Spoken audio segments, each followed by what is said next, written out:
Hello, career TV में आप सभी लोगों का हार्दिक स्वागत है। जैसा कि हम संधि शीर्षक को पढ़ रहे थे, जिसमें से हम स्वर संधि और व्यंजन संधि को सीख चुके हैं। इस समय हमारा विसर्ग संधि है। तो विसर्ग संधि के 2 नियमों को हम सीख लिए थे। आज हमारा रहेगा नियम नंबर 3। विसर्ग संधि का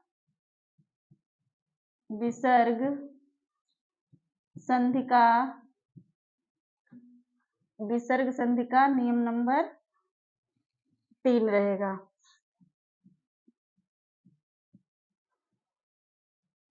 नियम नंबर 3। तो नियम नंबर 3 में यह बताया गया है कि अगर संधि करते समय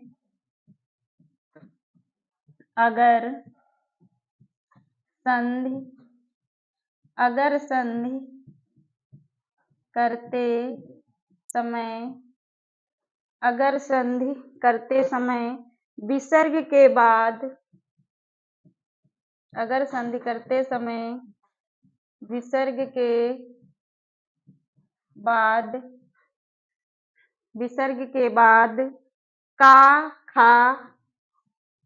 के बाद का खा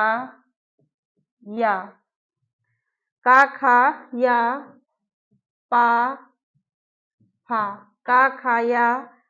फा हो तो विसर्ग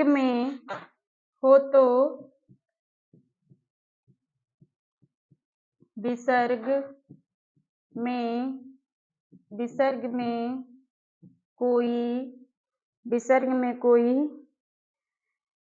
विकार नहीं होता या विसर्ग में कोई परिवर्तन नहीं होता। विसर्ग में कोई परिवर्तन नहीं होता है। तो ये तो बिल्कुल साधारण सा नियम है कि अगर संधि करते समय विसर्ग मतलब प्रथम शब्द का अंतिम वर्ण विसर्ग युक्त हो और दूसरे शब्द का प्रथम वर्ण यदि का है या खा है। इसी प्रकार से प्रथम शब्द का अंतिम वर्ण विसर्ग युक्त है या दूसरे शब्द का प्रथम वर्ण पा है या फा है, तो विसर्ग में कोई परिवर्तन नहीं करेंगे, किसी भी प्रकार का वहां पे विकार नहीं होगा। जैसे इसको हम उदाहरण के माध्यम से समझते हैं। कैसे आप अच्छे से समझ जाएंगे। जैसे हम एक विकल्प लेते हैं, निह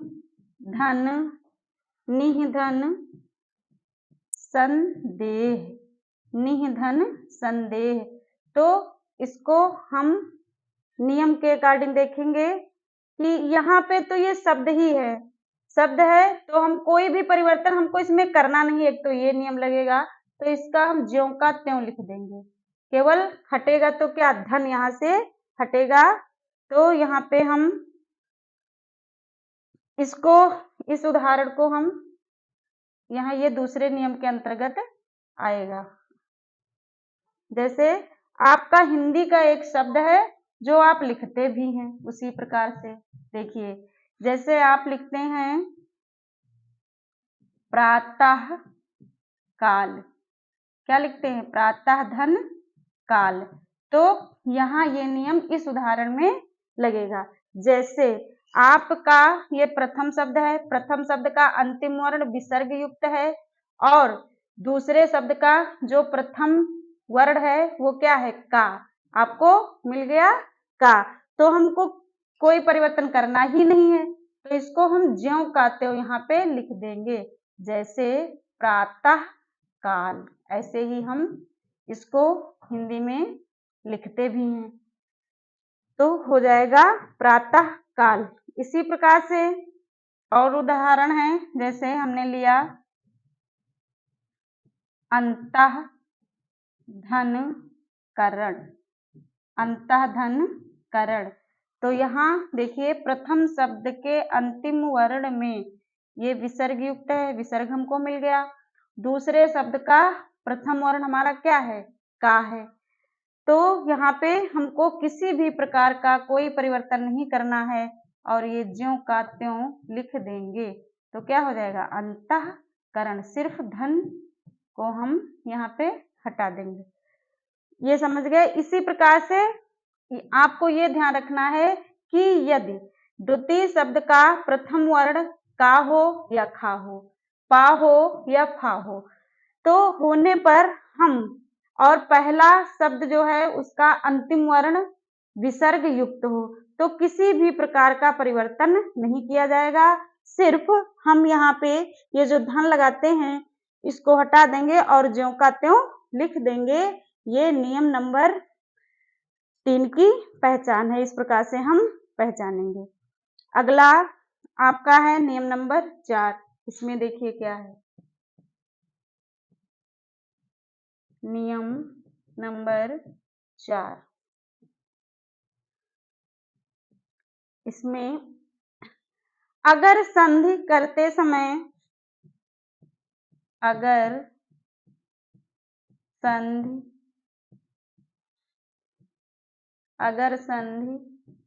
करते समय, अगर संधि करते समय विसर्ग से पहले, संधि करते समय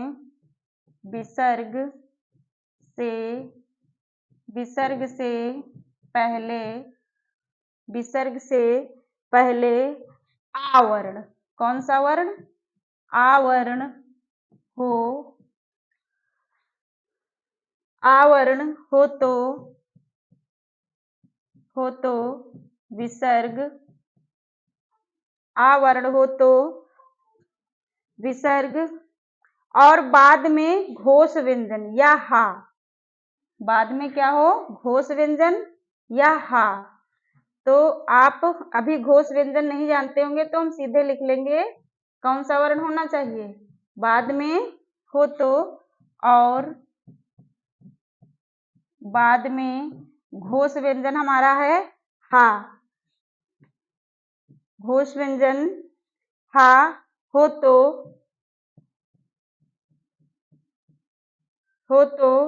विसर्ग ओ में बदल जाता है। तो क्या हो जाएगा, जो विसर्ग है आपका वो ओ में बदल जाएगा। इसका परिवर्तन काहे में हो जाएगा, ओ में बदल जाता है। देखिए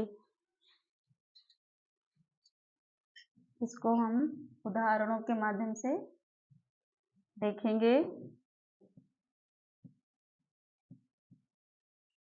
जैसे हमने कहा मनः धन भाव, मनः धन भाव, मनः धन भाव। तो हमने कहा कि अगर संधि करते समय विसर्ग से पहले, तो ये विसर्ग है, विसर्ग से पहले आ हो तो माँ आप बोलिए, माँ वर्ण को आप बोलें तो माँ कहने पे आ का उच्चारण होता है। माँ कहने पे किसका उच्चारण हो रहा है, आ। माँ बोलने पे आ का उच्चारण हो रहा है। और उसके बाद और में हा हो तो, और उसके बाद जो है दूसरे वर्ण में क्या हो, हा हो तो विसर्ग ओ में बदल जाता है, आ हो और बाद में घोष व्यंजन या हा हो, और यहाँ पे बाद में घोष व्यंजन या हा हो तो वो ओ में परिवर्तित हो जाएगा।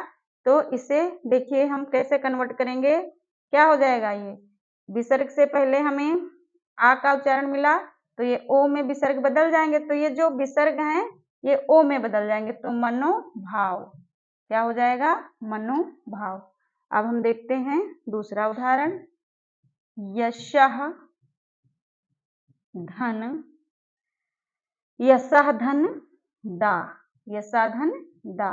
तो देखिए यहाँ भी या कहिए, या कहने पे आ, या आप बोल के देखिए या, तो या वर्ड का जब आप उच्चारण करेंगे तो वहां पे आ ध्वनि निकल रही है, तो आ ध्वनि निकल रही है, तो इसके बाद जो विसर्ग है तो विसर्ग का परिवर्तन ओ में हो जाएगा, तो क्या हो जाएगा आपका यशो, कुछ करना ही नहीं है, या हमने ऐसे लिख लिया और ये सा भी हमने ऐसे ही लिख लिया। फिर ये जो विसर्ग है हमको नियम पता है, विसर्ग काहे में बदल जाएंगे ओ में, और फिर बचा हमारा दा लिख देंगे, कुछ करना ही नहीं है, बस हमको नियम आना चाहिए। ये है हमारा नियम नंबर 4। आगे हम देखते हैं नियम नंबर 5। नियम नंबर 5, आइए देखते हैं इसकी क्या पहचान है। तो नियम नंबर 5 में अगर संधि करते समय, अगर संधि करते समय, अगर संधि करते समय विसर्ग से पहले छोटा या बड़ा, विसर्ग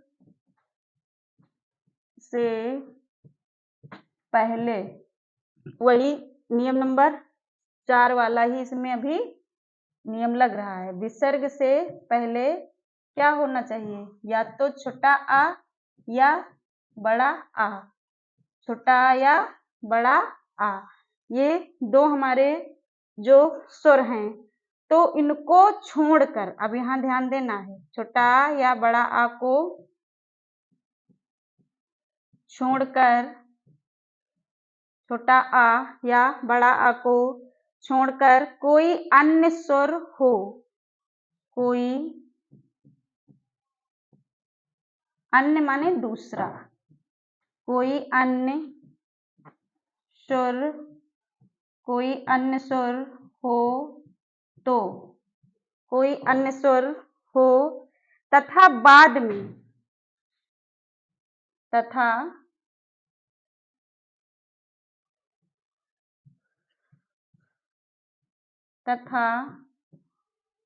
बाद में यानी कि दूसरे शब्द में, तथा बाद में कोई घोष वर्ण हो, तो बाद में कोई घोष वर्ण,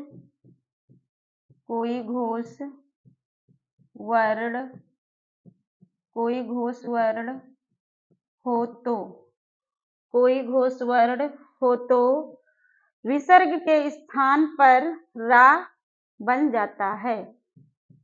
तो जो आपके विसर्ग हैं, विसर्ग के स्थान पर, विसर्ग के स्थान पर कौन सा वर्ण बन जाता है, रा वर्ण बन जाता, रा वर्ण बन जाता है। तो यहाँ भी अभी उदाहरण के माध्यम से ये चीजें आपकी क्लियर हो जाएंगी। देखिए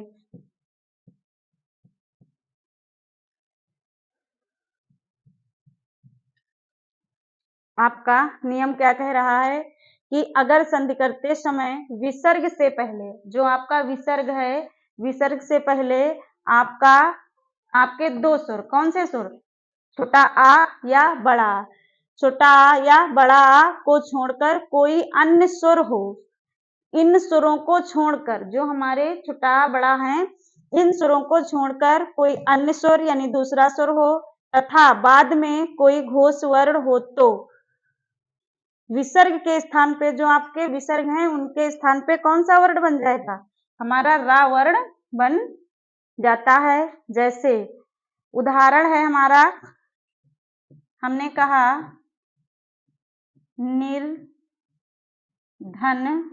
गुड़, निर्धन गुड़। अब देखिए जो नियम कह रहा है बस उसी को हमें यहाँ पे लागू करना है। क्या कहा है, नियम में कहा गया है कि ये विसर्ग हैं, विसर्ग से पहले आपके कौन से वर्ण नहीं आने चाहिए? छोटा आ और बड़ा आ, ये वर्ण नहीं आने चाहिए। इसके अलावा कोई भी घोष वर्ण आए तो घोष वर्ण आपका ये छोटा बड़ा नहीं है, बस ये नियम आपका लग रहा है। उसके बाद कहा गया कि आपके जो विसर्ग हैं वो काहे में बदल जाएंगे? रा में। तो बस यही हमको करना है। नी हमने लिख लिया, छोटा बड़ा यहाँ आए नहीं है, विसर्ग का रा बन जाएगा, तो हमारा निर्गुण हो गया। पूरा नियम यहाँ पे लग रहा है। अगला उदाहरण देखते हैं।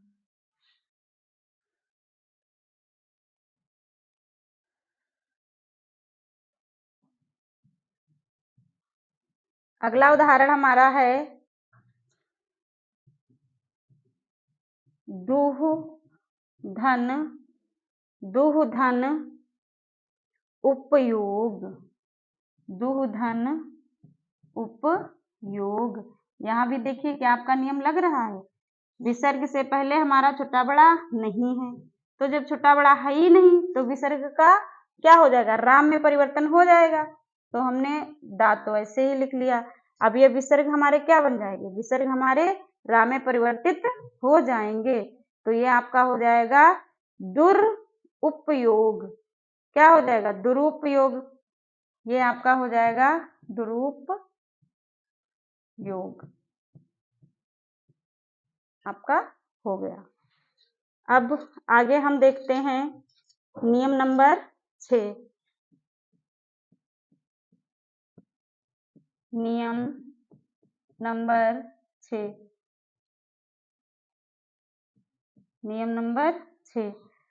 तो नियम नंबर 6 में देखिए क्या है? अगर संधि के समय विसर्ग के बाद,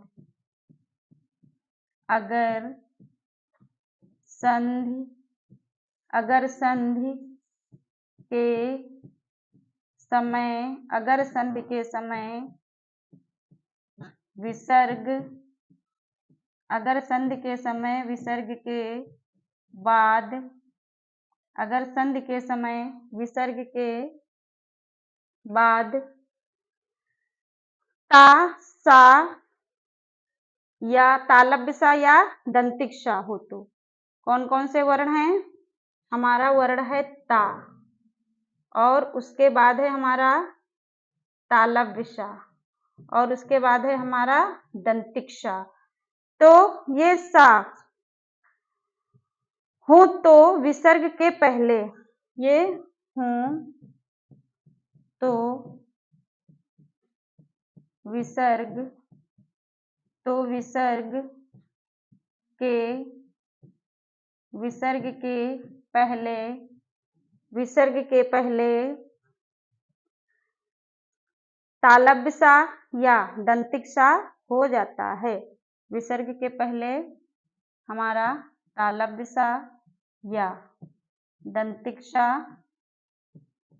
हो जाता है। ये है नियम नंबर 6। अगर संधि करते समय विसर्ग के बाद, विसर्ग के बाद आपके वर्ण, विसर्ग के बाद यानी कि दूसरे शब्द का जो प्रथम वर्ण है, ता हो या तालव्य सा हो या दंतिक सा हो तो विसर्ग के पहले, अब यहाँ थोड़ा उल्टा है नियम, तो विसर्ग के पहले क्या हो जाएगा? या तो आपका तालव्य सा हो जाएगा या दंतिक सा बन जाएगा। जैसे देखिए इसको उदाहरण के माध्यम से।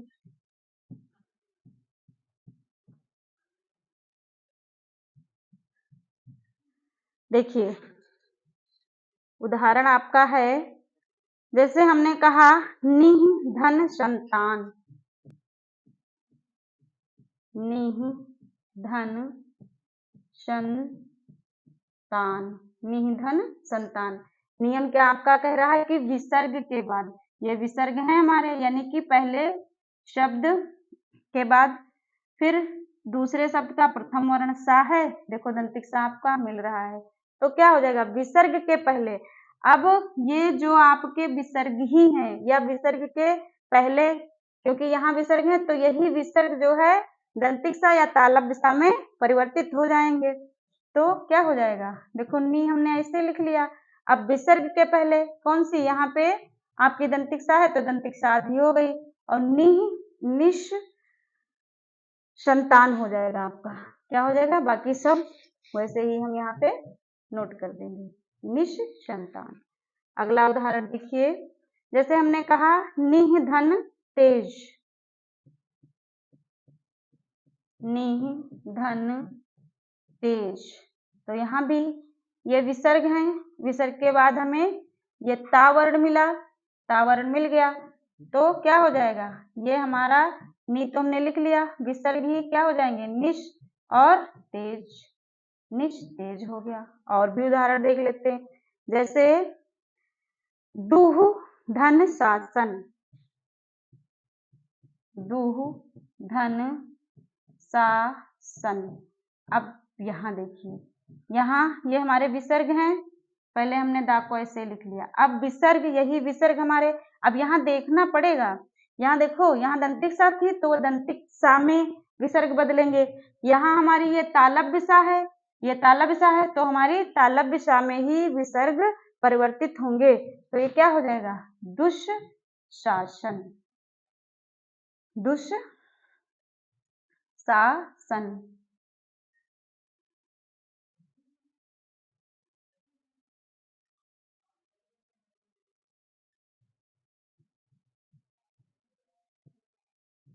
शासन, ये हो जाएगा।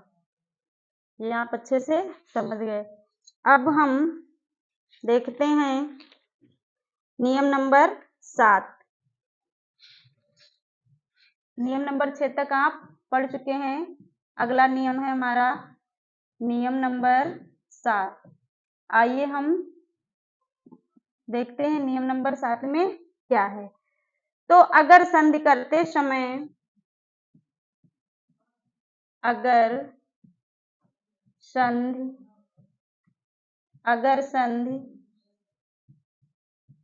करते समय, अगर संधि करते समय विसर्ग से पहले,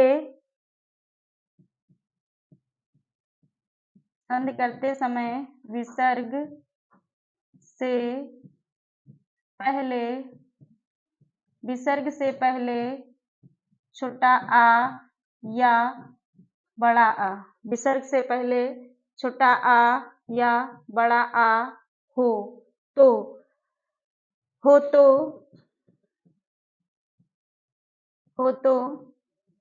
विसर्ग, हो तो विसर्ग, और भी इसमें एक नियम लगेगा,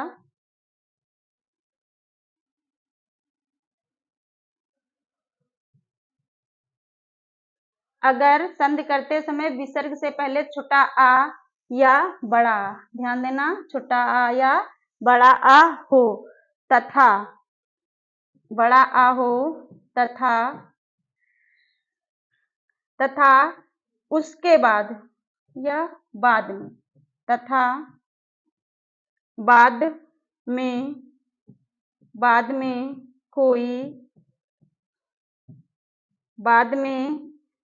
कोई विभिन्न सुर हो, बाद में कोई विभिन्न स्वर हो, विभिन्न स्वर हो तो, विभिन्न स्वर हो तो विसर्ग का लोप हो जाता है, तो विसर्ग का लोप हो जाता है। विसर्ग का क्या हो जाता है? लोप, यानी विसर्ग विलुप्त हो जाता है, हटा दिया जाता है, विसर्ग का लोप हो जाता है। एवं पास पास आए हुए, एवं पास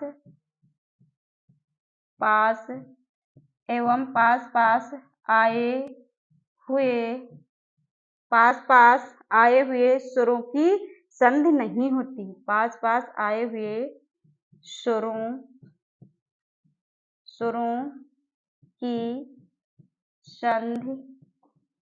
की संधि नहीं स्वरों की संधि नहीं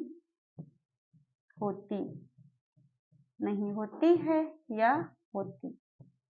तो देखिए इसमें क्या है, अगर संधि करते समय विसर्ग से पहले छोटा या बड़ा ये ध्वनि या स्वर का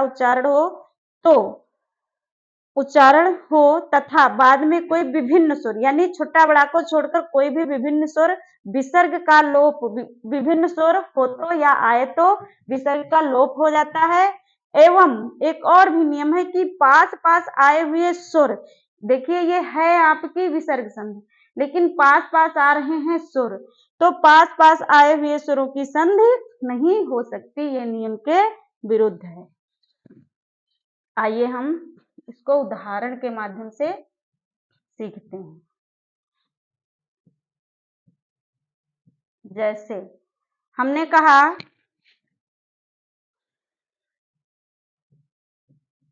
अतः धन एव, अतः धन एव। तो यहाँ पे हमें क्या करना है, सिर्फ ये विसर्गों का जो है लोप कर देना है और सीधा ये लिख देंगे अतः। ये उदाहरण आपका विसर्गों का अगर लोप हो जाएगा, अगर संधि करते समय विसर्ग से पहले छोटा बड़ा हो तो छोटा तो मिल रहा है तथा बाद में कोई विभिन्न स्वर हो यानी छोटा बड़ा को छोड़कर कोई भी विभिन्न स्वर हो रहा है और विसर्ग का लोप, अच्छा विसर्ग ही केवल लोप हो जाता है तो सही, विसर्ग का लोप हो जाता था, पास पास आए हुए स्वरों का जो है क्या नहीं संधि नहीं होती, तो केवल विसर्ग का लोप हो जाएगा तो अतएव हो जाएगा। क्या हो जाएगा, अतएव। विसर्ग का सिर्फ यहाँ पे लोप कर दिया जाता है। फिर इसी प्रकार से इसमें बस यही है कि ध्यान रखना है, सिर्फ विसर्गों का लोप हो जाएगा और जो हमारा विसर्ग पहला वर्ण है ये छोटा बड़ा होना चाहिए और उसके बाद में कोई विभिन्न स्वर है दूसरे शब्द का प्रथम वर्ण यानी कि आ और छोटा बड़ा को छोड़ करके कोई भी स्वर, ये स्वर ही है तो इसमें सिर्फ विसर्गों को हम हटा देंगे। अब हम देखते हैं नियम नंबर 8। नियम नंबर 8, तो इसमें देखिए क्या है, नियम नंबर 8 में अंत्य के पहले भी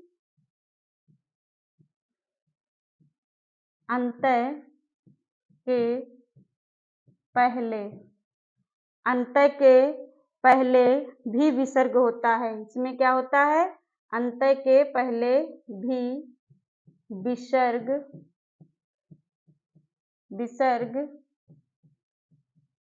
होता है। अंत्य के पहले भी क्या होता है, विसर्ग होता है यदि आगे अघोष वर्ण आए, यदि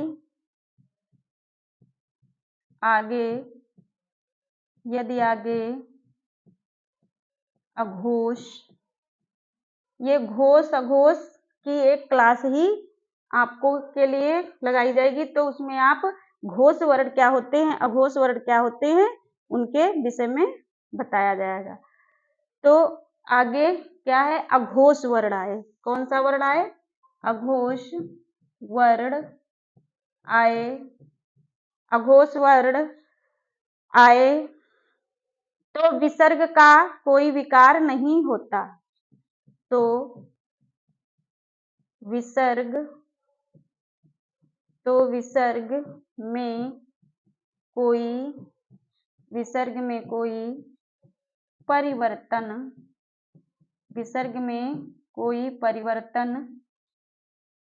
नहीं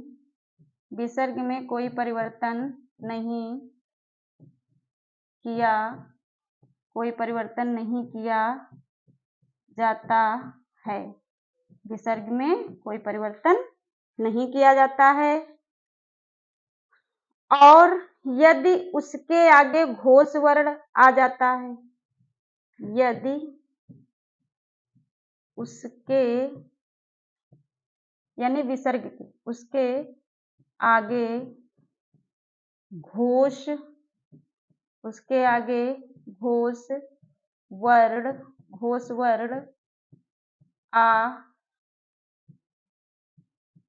जाता है, उसके आगे घोष वर्ण आ जाता है तो रा ज्यों का त्यों रहता है।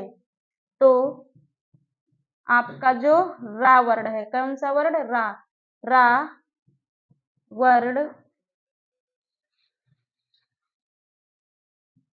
रा वर्ण ज्यों का त्यों, यानी किसी भी प्रकार का कोई परिवर्तन नहीं होता है।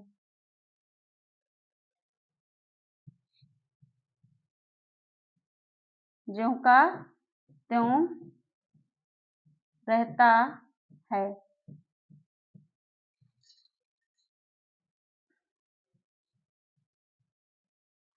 जैसे देखिए, इसमें कई नियम लगाए गए हैं। जैसे उदाहरण है हमारा पुनर्धन उक्ति। क्या है? पुनर्धन उक्ति। पुनर्धन उक्ति, तो इसका क्या हो जाएगा? ना तो इसमें विसर्ग तो है ही नहीं, और रा का यदि क्या है, घोष वर्ण आए तो रा का ज्यों का त्यों हो जाता है। तो ये क्या हो जाएगा?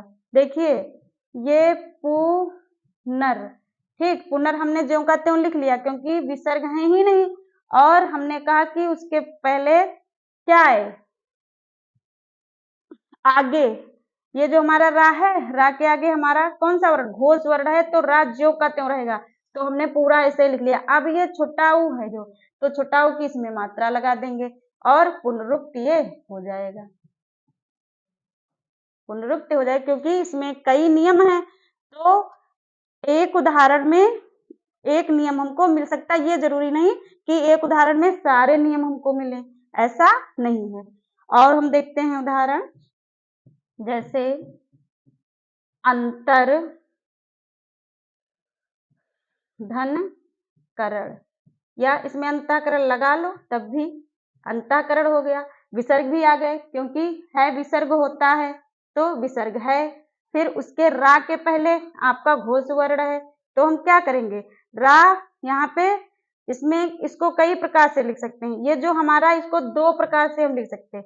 अगर हम ये जो हमारा रा है विसर्गों को हम नहीं लेंगे तो जो हमारा रा है वो क्या हो जाएगा?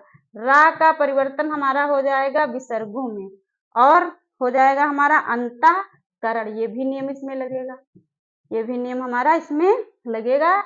अगर यहाँ पे लिखा है अंतरकरण, तो ये जो रा है इसका ही परिवर्तन क्या हो जाएगा? ये रा विसर्गों में बदल गया, और ज्यों का त्यों हम लिख देंगे, धन को हटा देंगे।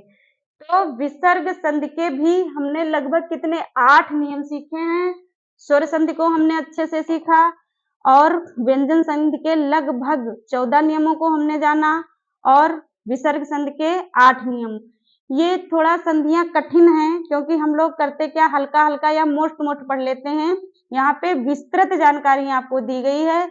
यदि आप प्रतिदिन प्रैक्टिस करेंगे, यदि 2-3 नियमों के उदाहरण भी यदि आप प्रैक्टिस करते हैं तो आपको सारे नियम आ जाएंगे। तो संधि जो शीर्षक था वो आज समाप्त हो गया है। नया शीर्षक रहेगा आपका समास, वो अगली क्लास में आपको मिलेगा। और आपको एक गृह कार्य दिया जाता है जिसमें प्रत्येक उदाहरण के या प्रत्येक जो नियम आपने सीखे हैं, प्रत्येक नियम के कम से कम 2-2 उदाहरण आप उसको संधि विच्छेद करके और हर नियम को लागू करके कमेंट बॉक्स में भेजिएगा। यदि कहीं भी आपको कोई दिक्कत लग रही है, आप अपनी समस्या बताएं, आपकी समस्या का समाधान किया जाएगा। आज की क्लास हमारी कैसी रही? जय हिंद, जय भारत।